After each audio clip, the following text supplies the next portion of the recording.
হে ভগৱান, 5টাত যদি ঘৰৰ পৰা আহি মানে 5টাত ঘৰৰ পৰা আহিলে নে ইয়াত পাই গ'ল? ইয়াত পাই গ'ল।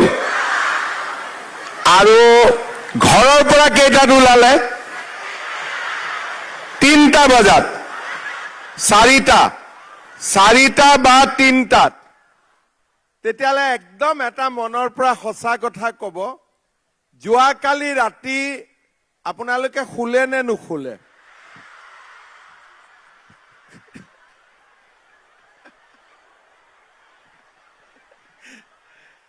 ৰাতিটো শুৱা নাই আৰু ৰাতিপুৱা 3 বজাত উঠিলে, গা পা ধুলে আৰু ফিল্ডত আহি পাই গ'ল। চাহ তাহ খাই আহিলে নে নোখোৱাকৈ আহিলে? চাহো খোৱা নাই। আৰু ঘৰৰ মানুহজনে চাহ খাব পালেনে নাই আজি? পালেনে নাই ঘৰৰ মানুহজনে চাহ খাব? নাই পোৱা। আপোনালোক আহোঁতে তেওঁ শুয়ে আছিল নে মাত কথা দি আহিছে? টোপনি থাকোঁতে আহি গ'ল। হে ভগৱান। ঠিক আছে, মই অলপ সোনকালে আহি পাব লাগিছিলে, কিন্তু মই দিল্লীৰ পৰা আহি আছো। আমাৰ ডিব্ৰুগড় এয়াৰপৰ্টত পুৰা কুঁৱলী দি ভৰ্তি হৈ আছিলে, সেইকাৰণে মই প্লেনত নামিব পৰা নাছিলো, ওপৰতে উৰি আছিলো। সেইকাৰণে 2 ঘণ্টাৰ প্লেন মই 3.5 ঘণ্টা লাগি গ'ল মোৰ। সেইকাৰণে আপোনালোকৰ মাজত আহি পাওঁতে অকণমান দেৰি হ'ল। যি নহওক, আমি বেছিকৈ কথা নকওঁ, আমি সোনকালে সভাখন শেষ কৰিম, যাতে আপোনালোক সোনকালে ঘৰলৈকে ঘূৰি যাব পাৰে। আমাৰ সভাত উপস্থিত সন্মানীয় মন্ত্ৰী ডক্টৰ ৰণোজ পেগু ডাঙৰীয়া, মন্ত্ৰী প্ৰশান্ত ফুকন ডাঙৰীয়া, সকলোৰে মৰমৰ সংসদ প্ৰধান বৰুৱা ডাঙৰীয়া, সন্মানীয় বিধায়ক ভুৱন পেগু ডাঙৰীয়া, পৰমানন্দ চায়েঙীয়া ডাঙৰীয়া, টংকেশ্বৰ সোণোৱাল ডাঙৰীয়া, ভৈৰৱ দেউৰী ডাঙৰীয়া, ৰূপা কামান ডাঙৰীয়ানী, লাৱণ্য পাতি দলে, দীপৰেখা দাস বাগৰি, সুনীল কুমাৰ পেগু, তুলন কোঁৱৰ, লক্ষীধৰ খেনচোৱা, তিলুমণি পেগু কোঁৱৰ, জ্যোতিপ্ৰভা পেগু দলে, খেমালি দৈমাৰী, দিলীপ পেগু, বলিন গগৈ, বিশ্বজিৎ গোহাঁইকে আদি কৰি মঞ্চত উপবিষ্ট বিশিষ্ট ব্যক্তিসকল, ধেমাজি সমষ্টিৰ বিভিন্ন অঞ্চলৰ পৰা অহা মোৰ সন্মানৰ আইমাতৃসকল, উপস্থিত সুধীবৃন্দ, মুখ্যমন্ত্ৰীৰ উদ্যমিতা পুঁজি বা উদ্যমিতা অভিযানৰ আজি আমাৰ ৰাজ্যৰ এইখন 69 নম্বৰ সভা। আপোনালোকৰ সভা শেষ কৰি আমি আকৌ ঢকুৱাখানালৈকে যাম আৰু আজিৰ দিনটোতে আমাৰ 70খন সভা শেষ হ'ব। আৰু এতিয়ালৈকে মই নিজে 57খন সভাত উপস্থিত আছো আৰু ৰাইজৰ মাজত এই আঁচনিখনৰ বিষয়ে বুজাই দিবলৈ চেষ্টা কৰিছো, কাৰণ এই আঁচনিৰ ধন লাভ কৰা এয়া আৰম্ভণি। মানে আজি আমি আহিলো, 10,000 টকা ললো, ঘৰত গুচি গলো, সেইটো নহয়। মাজে মাজে টকা ল'বৰ কাৰণে আপোনালোক আহি থাকিব লাগিব। ভাল লাগিব নে বেয়া লাগিব? মাজে মাজে আৰু আপোনালোকে টকা ল'ব আহিব লাগিব। আৰু কোনেও যাতে বাদ নপৰে, সেইকাৰণে মই নিজে যিমান পাৰো সমষ্টিলৈ গৈ ৰাইজক বুজাইছো যে কেনেকে এই আঁচনিখনৰ পৰা আমি ভৱিষ্যতেও সহায় পাই থাকিম। আজি আমাৰ ধেমাজি সমষ্টিত 32,892 গৰাকী হিতাধিকাৰীয়ে এই আঁচনিৰ ধন লাভ কৰিব। 28,458 গৰাকী গাঁও অঞ্চলৰ আৰু 4,434 গৰাকী আমাৰ ধেমাজি নগৰৰ। অৰ্থাৎ আজি আমাৰ ধেমাজি সমষ্টিত 32 কোটি টকা আমি বিতৰণ কৰিম। এগৰাকীয়ে 10,000 পাব, কিন্তু যেতিয়া আমি সকলোৰে পোৱা টকাটো যোগ কৰিম কিমান টকা হ'ব? 32 কোটি টকা হ'ব। আজিলৈকে আমি 16,43,000 আই মাতৃক এই পুঁজি যোগান ধৰিলো। আৰু আমাৰ লক্ষ্য কিমান? আমাৰ লক্ষ্য হ'ল 32 লাখ, হাজাৰ নহয়, 32 লাখ মহিলাক এই আঁচনিৰ ধন বিতৰণ কৰা। অৰ্থাৎ যদি ধেমাজিত 32,000ক পুঁজি দিওঁতে আমাৰ 32 লাখ টকা লাগিছে, 32 কোটি টকা লাগিছে, 32 লাখ মহিলাক 10,000 টকা দিওঁতে কিমান টকা লাগিব? 3,200 কোটি টকা লাগিব। অৰ্থাৎ লাখপতি বাইদেউ আপোনালোকে আগতে খবৰ কৰি থাকে, মই ধেমাজিত আহিলেও সোধে যে মামা 10,000 টকাটো কেতিয়া দিব? দিয়াটোতো সহজ, বিলাই দিলো, কিন্তু 3,200 কোটি টকা যোগাৰ কৰাটো বহুত টান কাম আছিলে। প্ৰথম যেতিয়া এই আঁচনিখন মই আমাৰ বিষয়াসকলক কৈছিলো, তেতিয়া তেওঁলোকে মোক কৈছিলে যে গাইপতি দিব নালাগে, গ্ৰুপত 10,000 দিলে হৈ গ'ল। তাৰমানে 10 গৰাকীৰ মাজত 10,000। মই বোলো কিয় 10,000 দিব লাগে? বোলে আগতে কংগ্ৰেছৰ দিনত 10 গৰাকীৰ মাজত 5,000 দিছিলে, ছাৰ আপুনি 10,000 দিয়ক। তেতিয়া মই তেওঁলোকক সুধিলো যে 10,000 টকা 10 গৰাকী মহিলাৰ মাজত দিলে কিমান কৰি পাব? বোলে 1,000 টকা। মই অহা যোৱা কৰোঁতে দেখোন 1,000 গুচি যাব। ফৰ্ম ফিল আপ কৰিব আহিব এদিন, পইচা ল'ব আহিব এদিন, চেকখন বেংকত ভগাব যাব এদিন, 1,000 টকাটো তাতেই যাব। আৰু একাউণ্ট খুলিব লাগিব, 500 টকা একাউণ্টতো থাকিব লাগিব। বোলে ছাৰ কিমান দিব? মই বোলো প্ৰথম আমি 10,000 দিম। তেতিয়া হিচাপ কৰি উলিয়ালে, বোলে 3,200 কোটি টকা লাগিব। প্ৰথমতে ময়ো অলপ ভয় খালো যে ইমান টকা, লগত অৰুণোদয় আছেই, যোগাৰ কৰিব পাৰিম নে নোৱাৰিম। অলপ সময় ললো, কিন্তু মনত ভাবিলো যে আমি যিটো লক্ষ্য স্থিৰ কৰিছো, সেই লক্ষ্য যদি পাব লাগে তেতিয়াহ'লে এই 3,200 কোটি টকা আমি যোগাৰ কৰিব লাগিব। টকা যোগাৰ কৰিলো আৰু আমাক জীৱিকা সখী ASRLFৰ আমাৰ বিষয়া কৰ্মচাৰী সকলোৱে সহায় কৰি দিলে। আৰু চাওঁতে 16 লাখ মহিলাক আমি এনেকে পুঁজি বিতৰণ কৰিব পাৰিলো। আৰু বাকী 16 লাখ মহিলাকো আমি 5 ফেব্ৰুৱাৰীৰ আগতে আমি বিতৰণ কৰি দিম। আমি কিয় 3,200 কোটি টকা আপোনালোকৰ কাৰণে আমি কিয় খৰচ কৰিছো? বহুতে ভাবে যে ভোটৰ কাৰণে খৰচ কৰিছো। বহুতে ভাবে ভোটৰ কাৰণে টকা দিছে।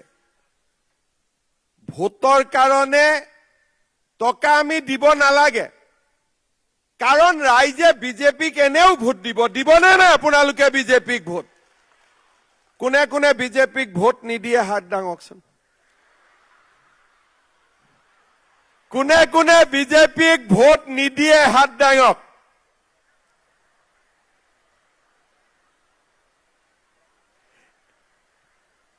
কোনেও হাত দাঙা নাই কিন্তু দেই, মনত থাকিবনে নাই কোনেও হাত দাঙা নাই বুলি?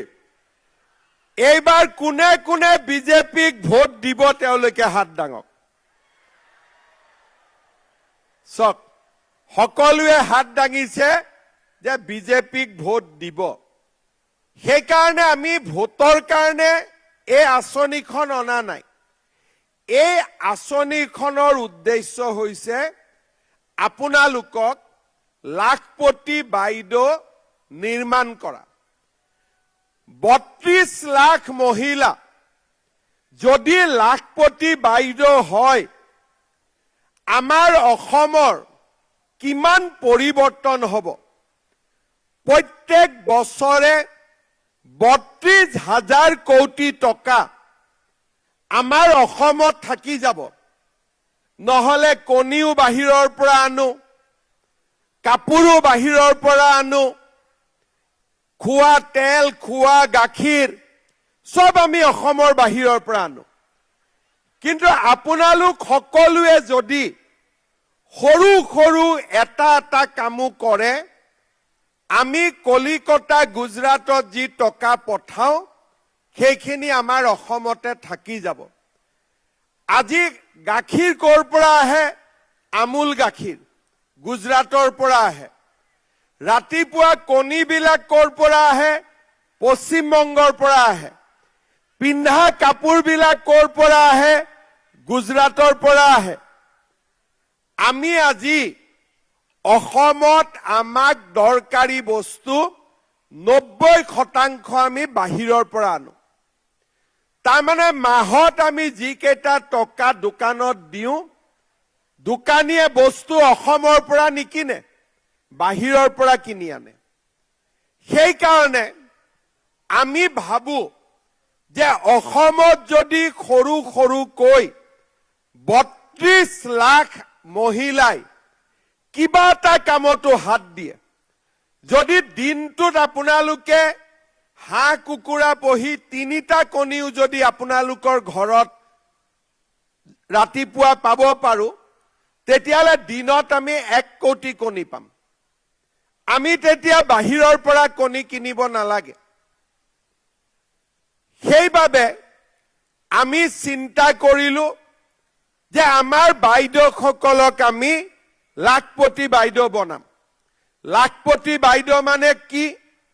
যোনে বছৰত ১ লাখ টকাতকৈ বেছি ব্যৱসায় কৰে। এতিয়া কোনোবা মহিলা মাতৃয়ে ভাবিব যে মইনো কেনেকে ১ লাখ টকাৰ ব্যৱসায় কৰিম। আপোনালোকে জানি ভাল পাব যে আমাৰ অসমত ৪০ লাখ গোটৰ সদস্য আছে। ইয়াৰ ভিতৰত ৮ লাখ মহিলা ইতিমধ্যে লাখপতি বাইদেউ হৈছে। তাৰমানে আপোনালোকে বুজি পাব, এই যে ৩২,০০০ মহিলা ইয়াত আছে, আৰু যে গোটেই অসমত আপোনালোকৰ দৰে মহিলা আছে, ইয়াৰ ভিতৰতে ৮ লাখ মহিলা ইতিমধ্যে লাখপতি বাইদেউ হৈছে। তাৰমানে কামটো ইমান টান নহয়। যদি ৮ লাখ মহিলা আমাৰ ইতিমধ্যে লাখপতি বাইদেউ হ'ব পাৰিছে, আমি কিয় নোৱাৰিম? আজি বহু দূৰত যাব নালাগে। আমাৰ ধেমাজিৰ গোহাঁইপাম চুবহী গাঁৱৰ লক্ষ্যমণি বুঢ়াগোহাঁই বাইদেউ আজি আলু, সৰিয়হ, ধান, শাক পাচলিৰ খেতি কৰি মাহত ১২,৮৫০ টকা উপাৰ্জন কৰে। তাৰ মানে বছৰত কিমান হ'ল 1,54,200 টকা কোনে উপাৰ্জন কৰে লক্ষ্যমণি বুঢ়াগোহাঁই ক'ত থাকে ধেমাজি সমষ্টিৰ গোহাঁইপাম সুবহী গাঁও তাৰ মানে আমাৰ ধেমাজিৰে মহিলা লাখপতি হৈছে ভেৰেকি চুক গাঁও তাতে পৰিস্মিতা গগৈ বাইদেউ থাকে টেক্সটাইলৰ কাম কৰে শালৰ কাম কৰে আৰু আপোনালোক আচৰিত হ'ব মাহত 85,000 টকা উপাৰ্জন কৰে তাৰ মানে বছৰত কিমান কৰে 7,80,000 টকা এইমাত্ৰ ৰণোজ পেগু ডাঙৰীয়াই মোক ধুনীয়া এৰীৰ চাদৰ এখন দিলে কোনে বনালে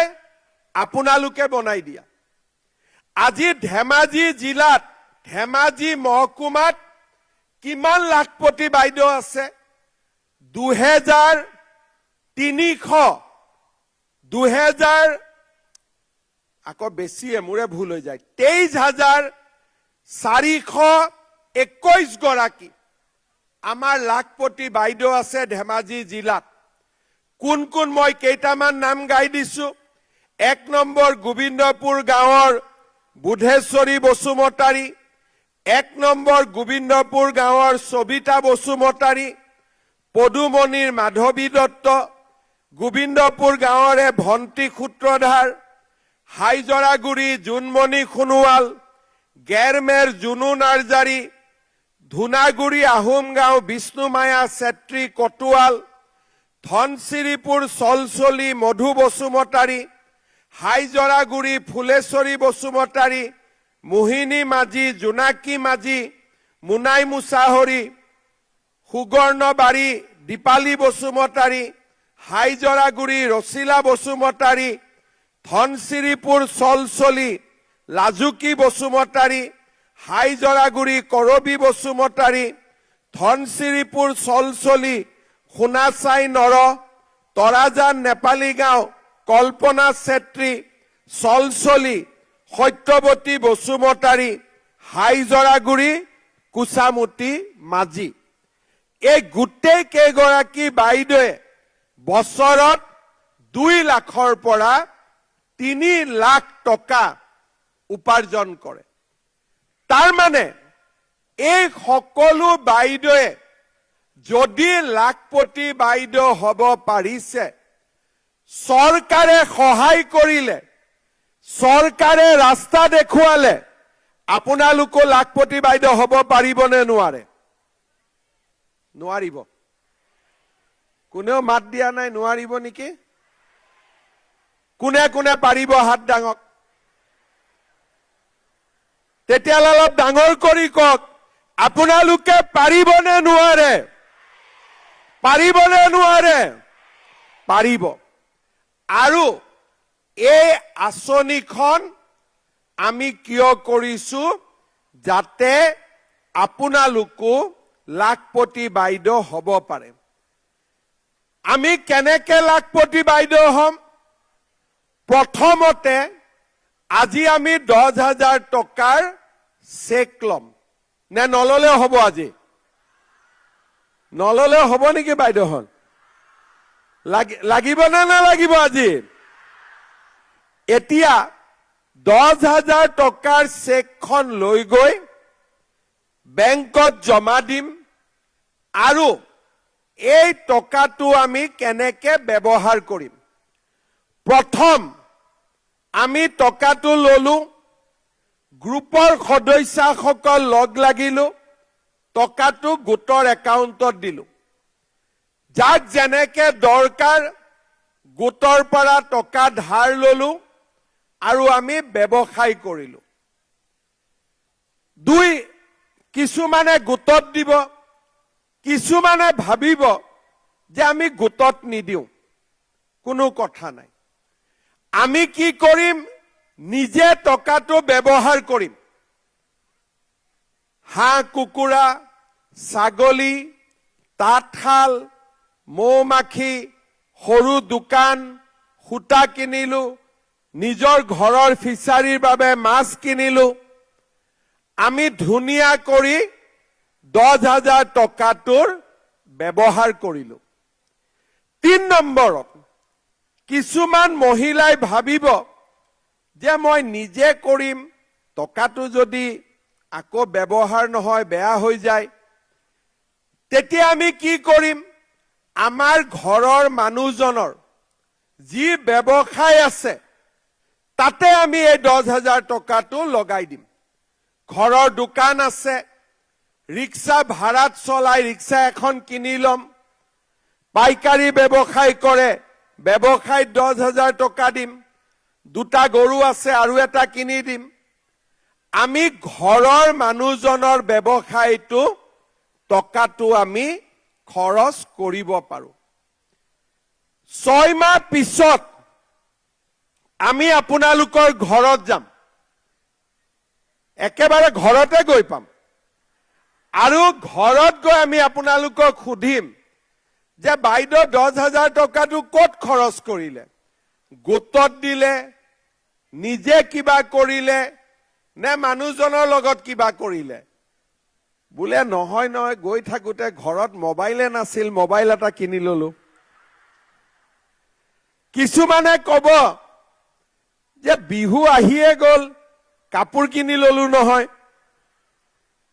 কিছুমানে কব গেলামাল দোকানত বাকী আছিলে, বাকী মাৰি দিলো। ঠিক আছে বাইদেউ, চাহ একাপে খোৱাওক, আৰু চাহ একাপ খাই ওলাই আহিলো। তাৰ পিছত আৰু এঘৰ বাইদেউৰ ঘৰত গলো। বাইদেউ কি কৰিলে টকাটো? বোলে আমি গোটত দিলো, গোটৰ ব্যৱসায় চলি আছে। বোলে আমি নিজে, মই এই গাই গৰুটো কিনিলো, ফিচাৰীত মাছ দিলো, শালত সূতা কিনিলো। বঢ়িয়া। কিছুমানে কব যে নহয়, ঘৰৰ দোকানখনত টকাটো লগালো, মানুহজনক ৰিক্সা এখন কিনি দিলো, বা আমাৰ ঘৰৰ যিখন দোকান আছিল, দোকানৰ কাৰণে বস্তু কিনিলো। পৰীক্ষাত পাছ। যিসকলে পৰীক্ষাত পাছ কৰিব, তেওঁলোকক আমি আকৌ ইয়ালৈকে মাতিম, আৰু 6 মাহ পিছত এই গোটেই পৰ্যালোচনা হৈ যোৱাৰ পিছত দ্বিতীয় কিস্তি আপোনালোকক 25,000 টকাকৈ আমি ইয়াতে দিম।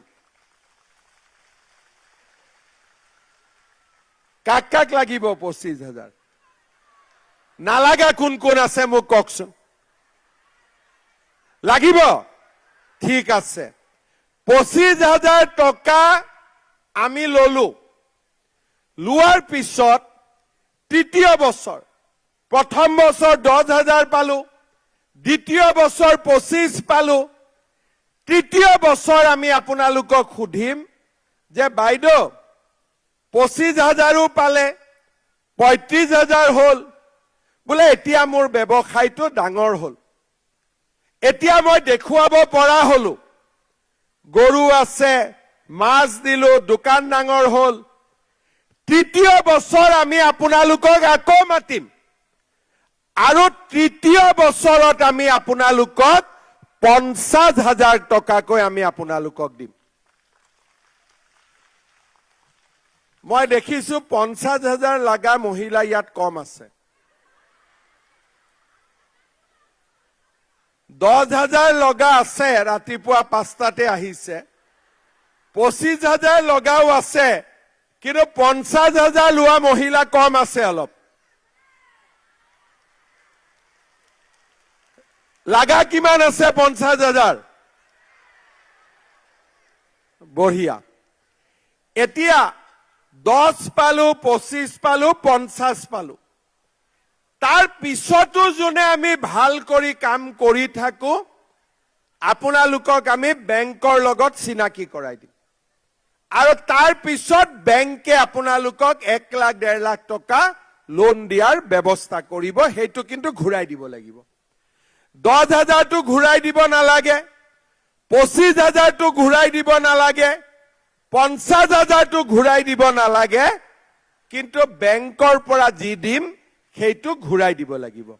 হ'ব পাৰিবনে নোৱাৰিব এতিয়া আপোনালোকে মোক ক'ব যে মামা 10,000 পালো 25,000 পালো 50,000 পালো কিন্তু কাপোৰ এখনো ল'ব নোৱাৰিম দেখোন গোটেই টকাটো দি এতিয়া আপোনালোকে মোক কওক আমাৰ ধেমাজি সমষ্টিত আপোনালোকৰ মাজত পৰিয়ালটোত নিজে নহয় কাৰ কাৰ পৰিয়ালত অৰুণোদয় পাইছে হাত ডাঙক ডাঙিলে কাটা নাযায় চিন্তা কৰিব নালাগে আগতে নাডাঙিছিলে ডাঙিলে কাটা যায় বুলি একদম ধুনীয়াকৈ হাত ডাঙক ঠিক আছে এতিয়া কাৰ কাৰ অৰুণোদয় নাই তেওঁলোকে হাত ডাঙক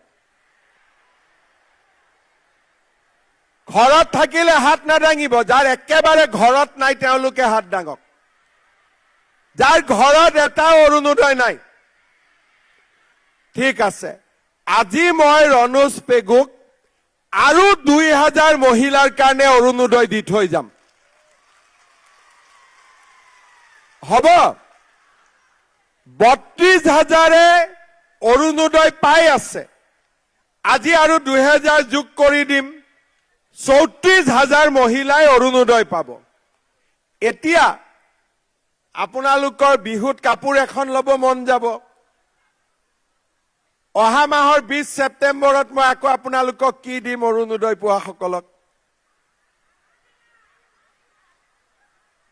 কি দিম অলপ ডাঙৰ কৰি কওক পিছফালৰ পৰা কওক কি দিম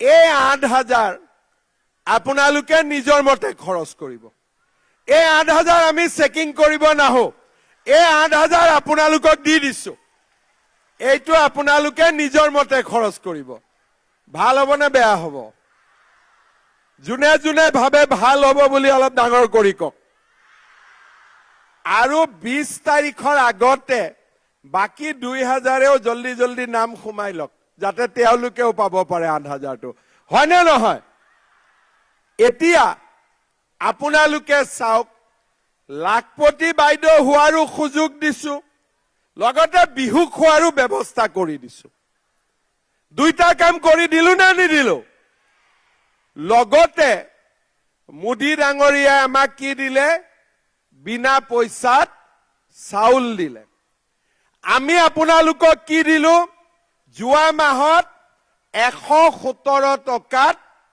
আমি 1 কেজি দালি 1 কেজি চেনি 1 কেজি নিমখ দিলো কোনবা মহিলাই মোক এখন মিটিঙত কলে যে মামা 117 নহয় ন 120 টকা লৈলে 3 টকাটো ঘূৰাই নিদিয়ে ঠিক কৈছো নে মই সেই কাৰণে এই মাহত আমি কি কৰি দিলো খুচুৰা ঘূৰাব নালাগে 100 টকাতে 1 কেজি দালি 1 কেজি চেনি 1 কেজি নিমখ চেনিটো ভাল নে বেয়া দালিখিনি ভাল নে বেয়া নিমখখিনি ভাল নে বেয়া এতিয়া অহাবাৰ আপোনালোকে বিজেপি চৰকাৰক জিকাই দিয়ক চৰকাৰ বিজেপি আহি যাওক দালি চেনি নিমখ বিনা পইচাতে ঘৰত পাই যাব ভাল হ'ব নে বেয়া হ'ব তাৰ মানে আপোনালোকৰ ঘৰৰ কিমান দায়িত্ব আমি ললো হিচাপ কৰক 10,000 টকা লাখপতি বাইদেউ হ'ব 8,000 টকা বিহু খাব বিনামূলীয়া চাউল 100 টকা দালি নিমখ আৰু চেনি লৰা ছোৱালীৰ এডমিশন বিনামূলীয়া ছোৱালীৰ পঢ়াৰ বাবে মাহেকত টকা আৰু 1 ফেব্ৰুৱাৰীৰ পৰা লৰাইও পঢ়িবৰ কাৰণে মাহত টকা পাব তাৰ মানে আপোনালোকৰ চিন্তা নোহোৱা হৈ গ'ল নে নাই এতিয়া আগতে যেতিয়া আমি সৰু আছিলো ঘৰত কোনবা গেষ্ট আহে মায়ে বাটিটোলৈ ওচৰৰ মানুহৰ ঘৰত যায় কিয় চেনি নাই এতিয়া আপোনালোকে কষ্ট কৰিব নালাগে অন্তত 1 কেজি চেনি চৰকাৰৰ পৰা পাবই দালি চাউল গেলামাল দোকানৰ পৰা বাকী আনিলে পইচা ঘূৰাই দিয়া নাই, কুট কুট কাট কাট কৰি থাকে। এতিয়া দৰকাৰ নাই, বিনা পইচাতে পাই গল। ল'ৰা ছোৱালী পঢ়িবৰ কাৰণে আগত টকা ধাৰ ল'ব লাগে, সুতত টকা ল'ব লাগে, সেইবিলাকো কৰিব নালাগে। বিজেপি চৰকাৰে আপোনালোকে আমাক ভোট দিলে আমি আপোনালোকৰ মূৰৰ পৰা চিন্তা কমাই দিলো। এতিয়া কিছুমান মানুহে কয় যে কংগ্ৰেছক ভোট দিম। হৰে বাবা, কংগ্ৰেছক কিয় ভোট দিবি? বোলে কিয় ভোট দিও নাজানো আৰু দিম আৰু। তেতিয়া মই মহিলাসকলক সুধো যে কংগ্ৰেছৰ দিনত ইয়াত অৰুণোদয় পোৱা কোন কোন মহিলা আছে? হাত দাঙকচোন। কংগ্ৰেছৰ দিনত মই বেয়া নাপাওঁ, পোৱাটোতো পোৱাই। গতিকে কংগ্ৰেছৰ দিনত কোনে কোনে অৰুণোদয় পাইছিলে? হাত দাঙক। একদম সঁচা কথা কব, কোনে কোনে পাইছিলে? কোনে কোনে পোৱা নাছিলে? হাত দাঙক। কোনে কোনে কংগ্ৰেছৰ দিনত অৰুণোদয় পোৱা নাছিলে তেওঁলোকে হাত দাঙক। আৰে কোনেও পোৱা নাছিলে? লাখপতি বাইদেউৰ 10,000 টকা কোনোবাই পাইছিলে নেকি? ডাঙৰ কৰি কব, মোৰ কাণখন অলপমান কম শুনি আছো। কোনোবাই পাইছিলে নেকি? বিনামূলীয়াকৈ চাউল পাইছিলে নেকি? 100 টকা দালি নিমখ চেনি পাইছিলে নেকি? ল'ৰা ছোৱালীয়ে পঢ়িবৰ কাৰণে মাহত টকা পাইছিলে নেকি? কংগ্ৰেছৰ দিনত আমি কি পাইছিলো মনত পেলক। 10 বছৰ হৈ গল নহয়, অলপ মনত পৰিব কষ্ট হয়। কংগ্ৰেছৰ দিনত আমি কি পাইছিলো? লুঙি। কংগ্ৰেছৰ দিনত আমি কি পাইছিলো? ধুতি, কম্বল, সূতা। এতিয়া আমি কি পাওঁ? মাহত অৰুণোদয় পাওঁ। ল'ৰা ছোৱালীয়ে মাহত পঢ়িবৰ কাৰণে টকা পায়। আৰু আজি ল'ৰা ছোৱালী চৰকাৰী চাকৰি পায়, কাকো 1 টকাও ঘোষ দিব নালাগে। দুখীয়াৰ পৰা দুখীয়া মানুহে আজি চৰকাৰী চাকৰি পায়। কিমানটা পৰিয়ালে পালে? 1.5 লাখ। 1.5 লাখ দুখীয়া মানুহৰ ল'ৰা ছোৱালী আজি কাকো 1 টকা নিদিয়াকৈ চাকৰি পাইছে। এতিয়া ল'ৰা ছোৱালী আমাক সোধে যে মামা কামাণ্ডো কেতিয়া ওলাব? ফৰেষ্ট কেতিয়া ওলাব? স্কুল প্ৰাদেশিকৰণ কেতিয়া হ'ব? আজি মানুহৰ মনত আশাৰ বন্তি জ্বলিছে যে আমাৰ অসমখন আগুৱাই গৈছে, মুখ্যমন্ত্ৰী আমাক দিব পাৰিব আৰু আমি কাকো 1 টকা দিব নালাগে। মামাৰ দিনত আমি পঢ়া শুনা কৰি চাকৰি পাম। আজি মানুহৰ মনত আশাৰ বন্তি জ্বলিছে। আমাৰ ৰাজ্যখন দুপত দুপে আগবাঢ়ি গৈছে। আজি ধেমাজিৰ দৰে জিলাত, যি জিলা এদিন বানপানীয়ে এই ধেমাজিৰ ৰাইজৰ পৰিয়াললৈ চকুৰ পানী নমাই আনিছিল, সেই ধেমাজিত আজি ৰণোজ পেগু প্ৰধান বৰুৱাৰ প্ৰচেষ্টাত বানপানী নোহোৱা হল। যোৱা 5 বছৰ মই অসমৰ মুখ্যমন্ত্ৰী হৈ আছো, কিন্তু ধেমাজিত কোনো ৰিলিফ কেম্পত মই আহিবলগীয়া হোৱা নাই। চমৰাজানৰ চকু পানী এতিয়া শুকাই গল। এতিয়া ধেমাজিত কি আৰম্ভ হল? Medical college. ডিব্ৰুগড়ত মেডিকেল কলেজ আছিল, ধেমাজিত 600 কোটি টকা খৰচ কৰি মেডিকেল কলেজ হ'ব। কোনে চিন্তা কৰিছিল? বাইহাটা চাৰিআলিৰ পৰা গোগামুখ হৈ কোলাজানলৈ এতিয়া 4 লেনযুক্ত ৰাস্তা হ'ব।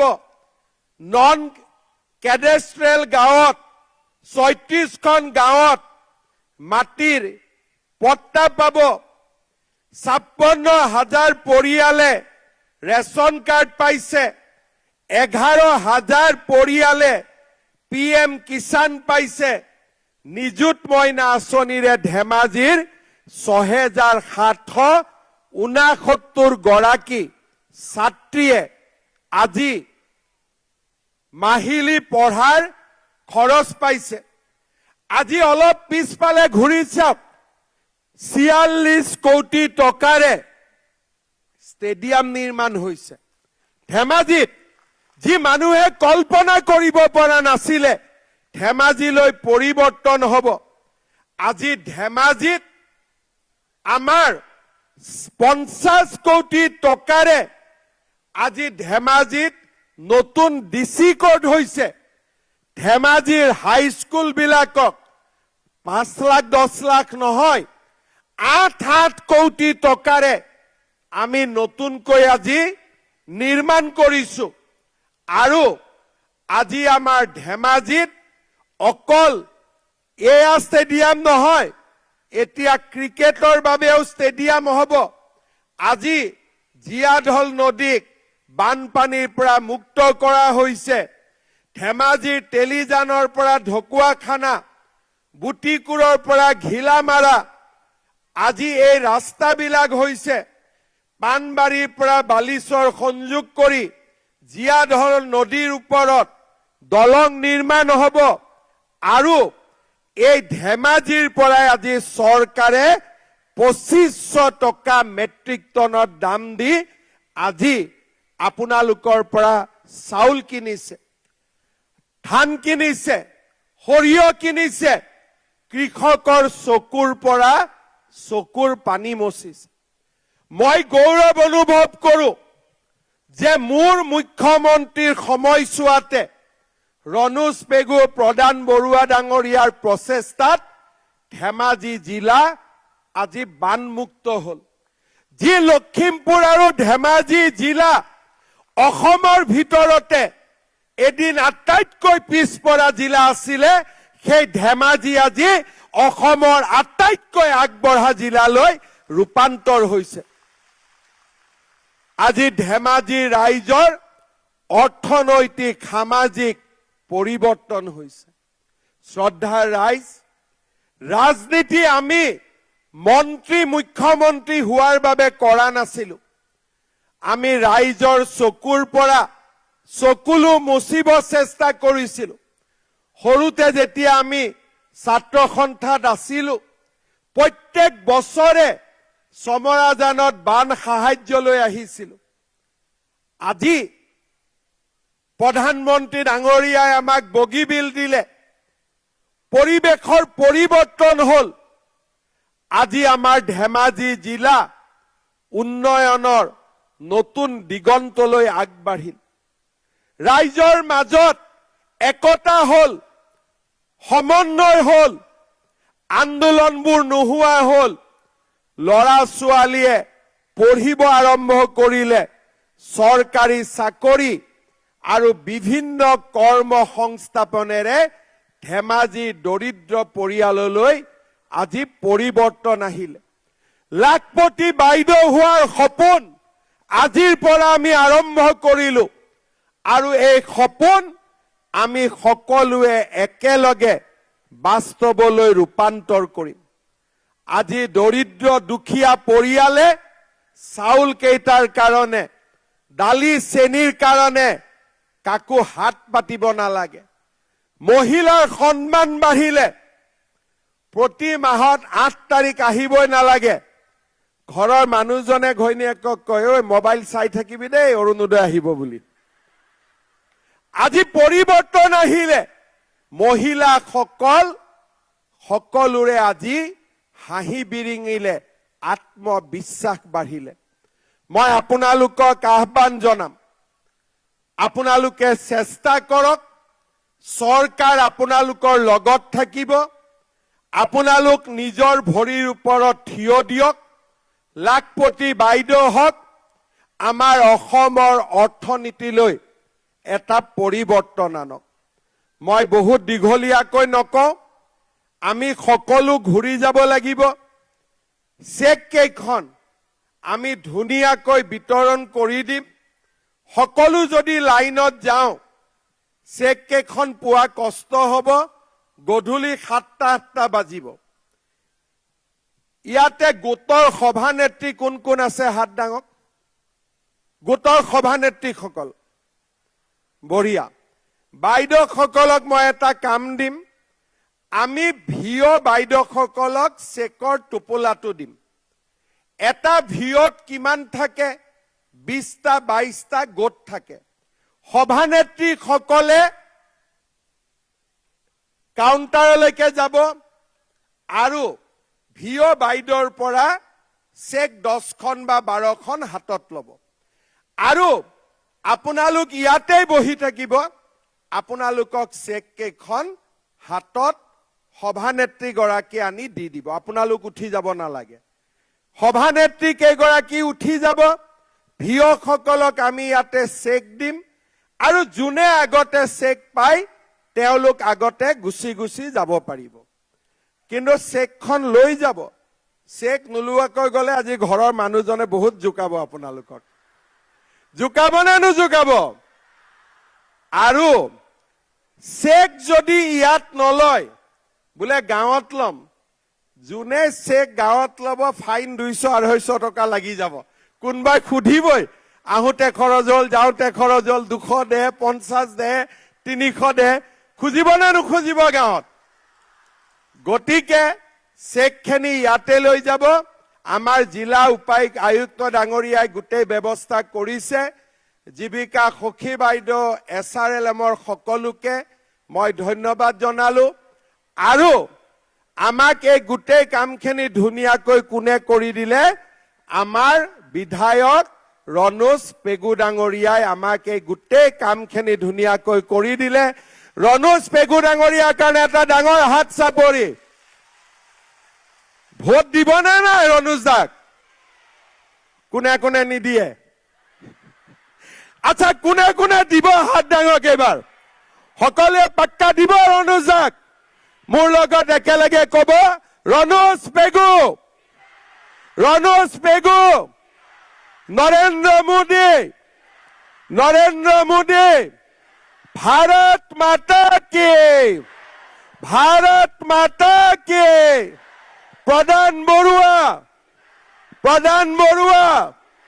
बहुत बहुत धन्यवाद जय हिंद वंदे मातरम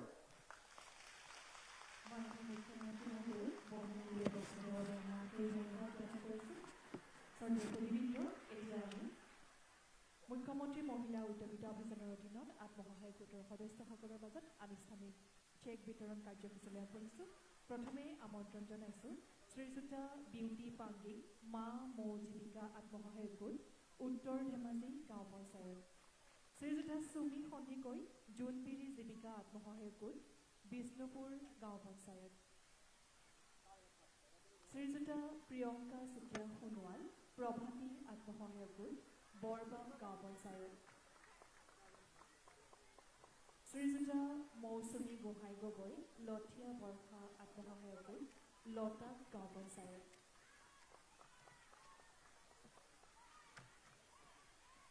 শ্ৰীযুত মুনু ৰায় কনকলতা আত্মসহায়ক গোট নৰৱাথান গাঁও পঞ্চায়ত শ্ৰীযুত গীতাঞ্জলি কছাৰী জ্যোতি আত্মসহায়ক গোট বাটঘৰীয়া গাঁও পঞ্চায়ত শ্ৰীযুত ৰূপজ্যোতি দত্ত জ্যোতিময় আত্মসহায়ক গোট গ্ৰাম্য সংগঠনৰ হৈ চেকৰ টোপোলা গ্ৰহণ কৰিছে মূলা গাভৰু গ্ৰাম্য সংগঠন হাতীগড় গাঁও পঞ্চায়ত ইমানতে চেক বিতৰণ কাৰ্যসূচী অন্ত পৰিছে আমি সকলোকে আন্তৰিক ধন্যবাদ জ্ঞাপন কৰিছোঁ